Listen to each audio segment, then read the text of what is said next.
सात संगत जी, प्यार से कहना जी, धन निरंकार जी।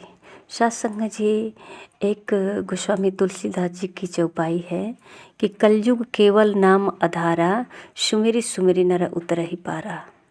सात संगत जी, कलयुग में केवल भगवान का नाम ही आधार है और नाम लेकर के भव से पार उतर जाएंगे। सात संगत जी, इसी को यही तो आज सतगुरु माता जी कह रही हैं। कोई नई बात नहीं बता रही हैं सात संगत जी, उसी को सिर्फ दोहरा रही हैं अपने शब्दों में।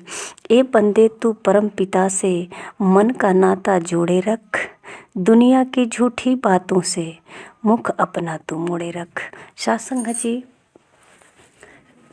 तुलसीदास जी ये कलयुग के बारे में बताए कि कलयुग में नाम का आधार लेकर नाम से अपना नाता जोड़े रखेंगे। यही बात तो सदगुरु बाबा हरदेव सिंह जी महाराज भी कहे कि परम पिता से मन का नाता हमेशा जोड़े रख। ये इतनी बड़ी दुनिया है, रंग बिरंगी दुनिया, इसमें कभी भी भटक सकते हैं, मन विचलित हो सकता है। इसलिए कहते हैं कि दुनिया की झूठी बातों से मुख अपना तो मोड़े रख। केवल परमात्मा का आधार लेकर कहा जाता है ना, तेरी ओट सहारा तेरा। केवल इनकी ओट पकड़ करके पर सात संगत जी, किसका सहारा, किसका नाम, जब तक कि सदगुरु नहीं मिलेंगे। सदगुरु के द्वारा जो नाम मिलेगा उसी नाम का आधार लेंगे।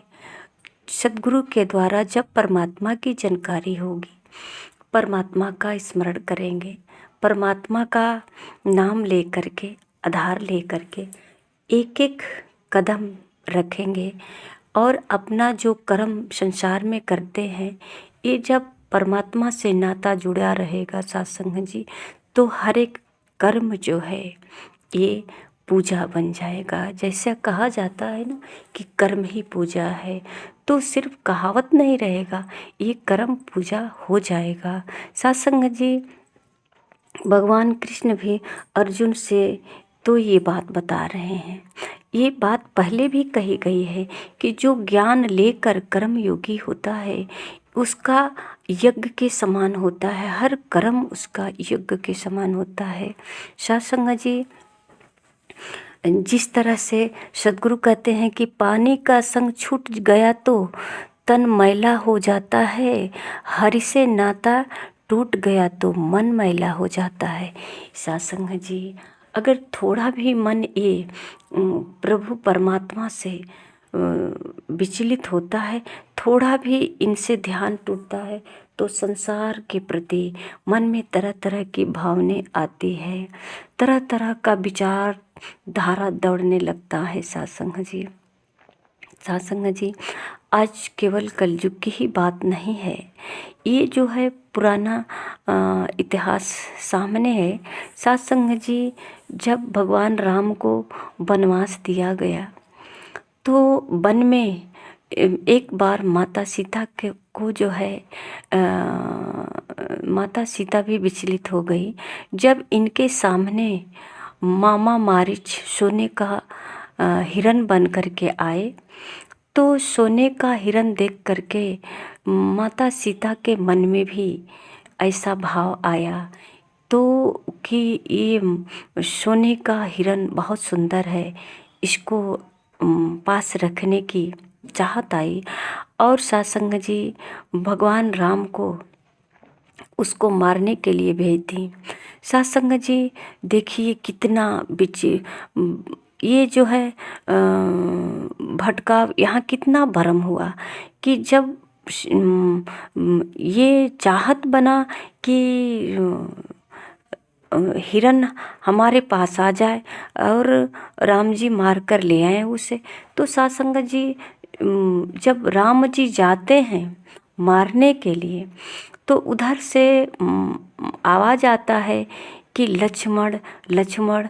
ऐसा कहा जाता है कि ये हिरन जो है, मामा मारीच जो है, ये इनको जब राम जी का बाण लगा तो वो लक्ष्मण को बुलाने लगे इसलिए कि राम की आवाज़ में बुलाने लगे कि लक्ष्मण जी राम को बचाने आएंगे। ऐसा लगेगा कि राम जी को चोट लग गई और राम जी को बचाने लक्ष्मण जी आएंगे और सीता जी अकेली पड़ जाएंगी और रावण साधु का भेष में आएगा और इनका हरण करके ले जाएगा। कहानी तो यही है सत्संग जी। जो भगवान है, जो परम पुरुष है, अब उसको बचाने के लिए लक्ष्मण को जाने की क्या ज़रूरत है। तो फिर यहाँ भी माता सीता देखिए भगवान के साथ रहते हैं, इनका परम पुरुष से नाता है, हर समय इनके साथ लीन रहती हैं, इनकी सेवा में भी हैं, फिर भी भटक गया न मन।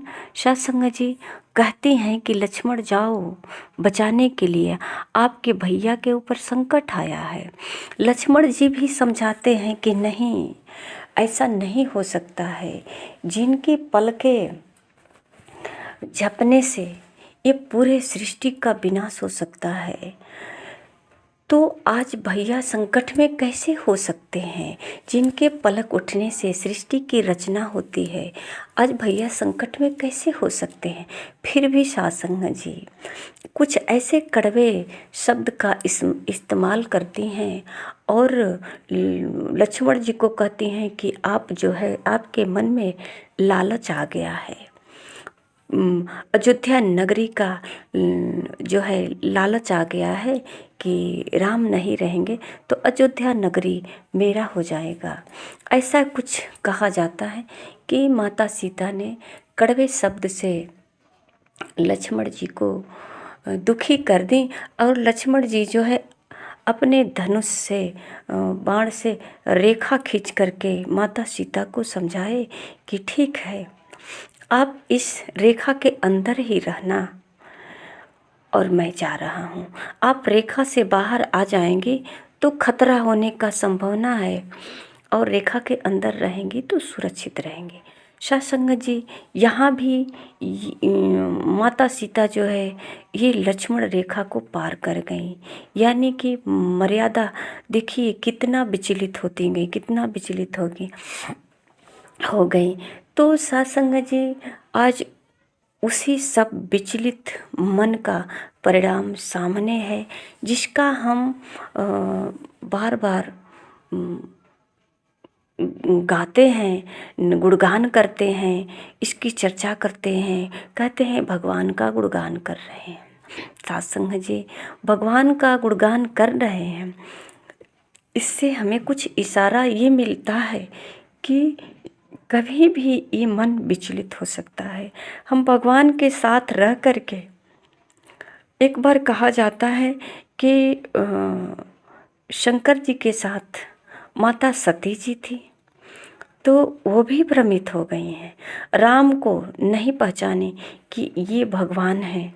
जब भगवान शंकर जी प्रणाम करते हैं तो माता सती जी कहती हैं कि आप किसको प्रणाम कर रहे हैं, आप तो देवादिदेव महादेव हैं, आप तो सर्वव्यापी हैं, तो फिर ये कैसे ब्रह्म हो सकते हैं, आप कैसे इनका प्रणाम कर रहे हैं। तो सत्संग जी वहाँ भी कहा जाता है कि माता सती जो हैं भगवान राम से परीक्षा लें, सीता का रूप धारण करके। कहानी बहुत लंबी है सत्संग जी, इन कहानी है ये क्या व्याख्या है, इससे हम कुछ समझ सकते हैं, कुछ सीख सकते हैं कि ये मन कभी भी विचलित हो सकता है।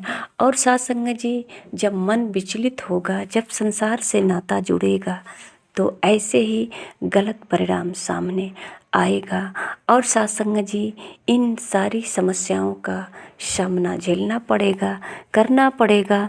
सत्संग जी सद्गुरु कहते हैं कि पानी का संग छूट गया तो तन मैला हो जाता है। सत्संग जी अगर किसी को पानी नहीं मिलेगा तो कैसे नहाएगा, कपड़ा धोएगा, साफ सुथरा नहीं हो सकता है, उसका कपड़ा भी गंदा हो जाएगा और ये शरीर भी गंदा हो जाएगा। धूल गंदा इस पर बैठ जाएगा, पानी नहीं रहेगा तो कैसे धुलेगा। तो सत्संग जी इसी प्रकार कहते हैं, हरि से नाता टूट गया तो मन मैला हो जाएगा। ये मन में जो ना संसार के प्रति जो चाहत बन जाती है, तो ये सत्संग जी मन मैला होता जाता है, होता जाता है। हर समय ये जो है ध्यान परमात्मा में जोड़े रखने की बात कहते हैं, कि जो परमात्मा से अपना नाता जोड़कर, तो सत्संग जी ये कलयुग में केवल नाम का आधार, यानी कि उस नाम से परमात्मा से नाता का हमेशा परमात्मा से जुड़ाव रखना है, ताकि कभी ये मन भ्रमित ना हो। सत्संग जी इतने बड़े बड़े महारथी जब भटक जाते हैं तो साधारण जीवन का क्या हालत होगी। कहते हैं कि निर्मल सत्ता निराकार से जुड़कर आती निर्मलता है। सत्संग जी जो परमात्मा से नाता जोड़कर रखता है तो मन में निर्मलता आती है। जैसा कि सत्संग जी अगर नदी है, नदी का पानी नदी में किसी नाले का पानी जब गिरता है तो वह भी शुद्ध हो जाता है, वह भी गंगा जल बन जाता है। उसे कोई बाहर नहीं निकाल पाता है कि ये नाले का पानी है, सब उसी में मिल कर के वह भी गंगा नदी बन जाता है, वह भी गंगा जल बन जाता है। तो कहते हैं कि सुंदरता पावनता आती मन में आती उज्ज्वलता। कैसे? ये परमात्मा से नाता जोड़ने से, परमात्मा का हर समय ध्यान करने से। कहे हरदेव ज्ञान की निर्मल धारा में नहा ले तू, जीवन की मैली कुचैली इस चादर को चमका ले तू। सत्संग जी जो मन हमेशा लालच लोभ में कुछ इच्छाएं, जो हर समय कुछ प्राप्त करने की इच्छा बनी रहती है, कुछ भोगने की इच्छा बनी रहती है, इच्छा वासना जो हमेशा मन को तड़पाता रहता है, ये सताता रहता है। और सत्संग जी इसी इच्छाओं को कहते हैं कि जब परमात्मा से नाता जुड़ जाता है तो संसार जी कहते हैं कि चाह गई चिंता गई मनवा बेपरवाह, जिसको कुछ नहीं चाहिए वही है संसार। तो सत्संग जी जिसका नाता परमात्मा से जुड़ जाता है उसके मन में किसी प्रकार की चाह नहीं होती है, ये निर्मल मन हो जाता है। अब निर्मल मन हो जाता है तो इसके लिए भी महापुरुष कहते हैं कि भगवान को निर्मल मन ही पसंद है। निर्मल मन जन सो मोहि पावा, मोहि कपट छल छिद्र न भावा। तो जिसके मन में किसी प्रकार का कपट नहीं होता है, चाह नहीं होता है, चिंता नहीं होता है, लोभ नहीं होता है, किसी प्रकार का प्रलोभन नहीं होता है, तो सत्संग जी ऐसे हृदय में परमात्मा का वास होता है और इनका नाता परमात्मा से जुड़ा रहता है। परमात्मा से नाता हर समय जुड़ा रहता है। तो सत्संग जी इसी को गोस्वामी तुलसीदास जी ने कहा कि कलयुग केवल नामाधारा। कलयुग में अगर नाम मिल जाए, ये भी गुरु के द्वारा, सत्संग जी जो गुरु के द्वारा जो नाम मिलता है, मंत्र मिलता है, वो सिद्ध किया हुआ गुरु से जो है जुड़ाव होता है। और सत्संग जी उस मंत्र को हम कहीं भी स्मरण करते हैं, नाम का कहीं भी स्मरण करते हैं। सत्संग जी कोई भी कार्य कर रहे हैं, चाहे किचन में रसोई बना रहे हैं या दफ्तर में कोई ड्यूटी कर रहे हैं या खेत खलिहान या किसी स्कूल में किसी प्रकार की कोई नौकरी कोई कार्य है, अगर सत्संग जी ये ध्यान बना है कि ये परमात्मा सब में है और सत्संग जी परमात्मा के बगैर कहीं कोई स्थान खाली नहीं है। ये सतगुरु ने ऐसा हमें सिखलाई दिया है। सतगुरु ने कहा है कि परमात्मा कण कण में है। तो हम किसी से बात करते हैं तो यहाँ कबीर जी कहते हैं कि ऐसी बानी बोलिए मन का आपा खोए, औरों को शीतल करे आपो शीतल होए। तो सत्संग जी, चाहे हम दफ्तर में, ऑफिस में, कहीं स्कूल में हैं, अस्पताल में हैं, कहीं भी है, तो यहाँ प्रेम से कहते हैं कि ऐसी वाणी, ऐसा शब्द निकालें जिससे खुद भी शीतल हो जाए, सामने वाला भी शीतल हो। चाहे हमारे लिए वो नौकर ही क्यों ना हो, तो हम नौकर से भी प्यार से बात कर सकते हैं, अपने सीनियर से, साहब से भी प्यार से बात कर सकते हैं। तो कहते हैं कि मन का आपा खोए औरों को शीतल। सत्संग जी, दोनों तरफ प्रेम होता है। और जब ये कहा जाता है कि वाणी शब्द जो है अग्नि का काम करता है, जब ये ऐसा शब्द निकलता है, जैसा कि महापुरुष कहते हैं ना कि आग लगी आकाश में झरझर गिरा अंगार, संत न होते जगत में तो जल मरता संसार।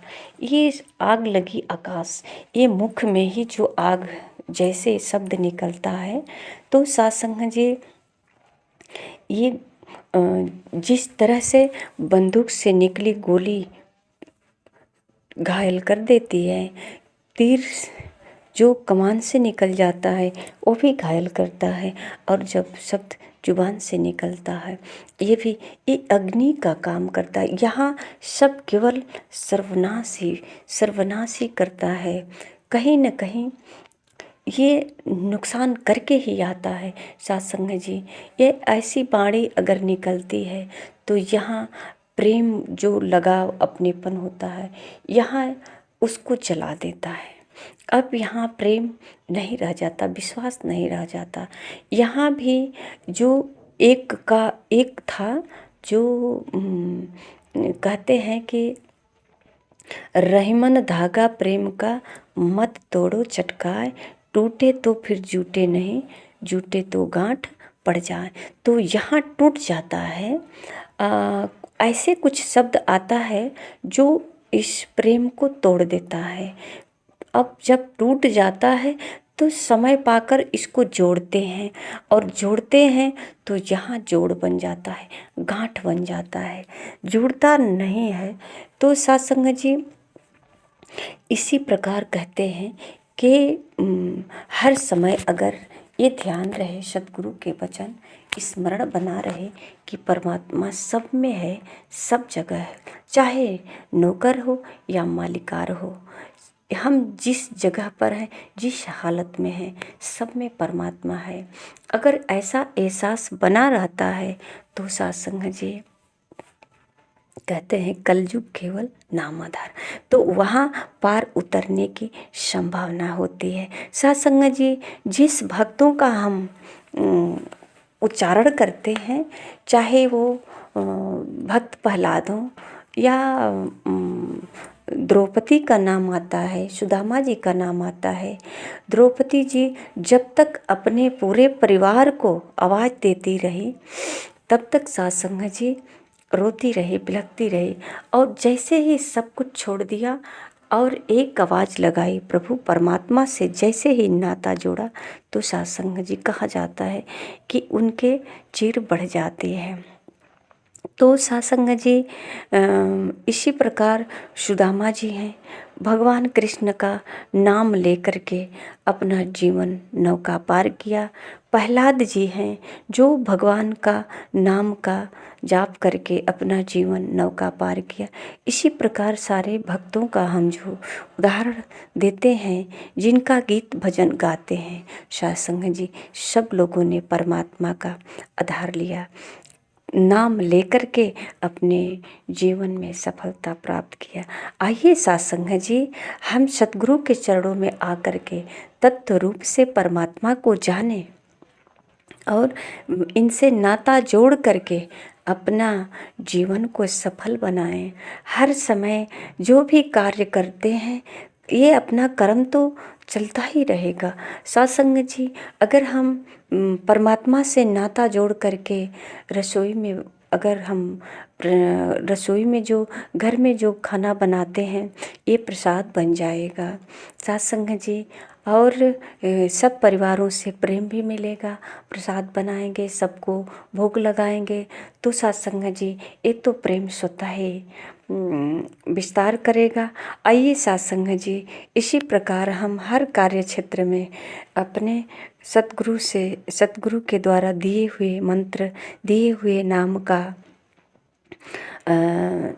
उच्चारण करके, इनसे नाता जोड़ करके हर कर्म करें। और कर्म ही पूजा है, पूजा स्वतः होता रहेगा। सत्संग जी, प्यार से कहना जी। धन्य निरंकार जी।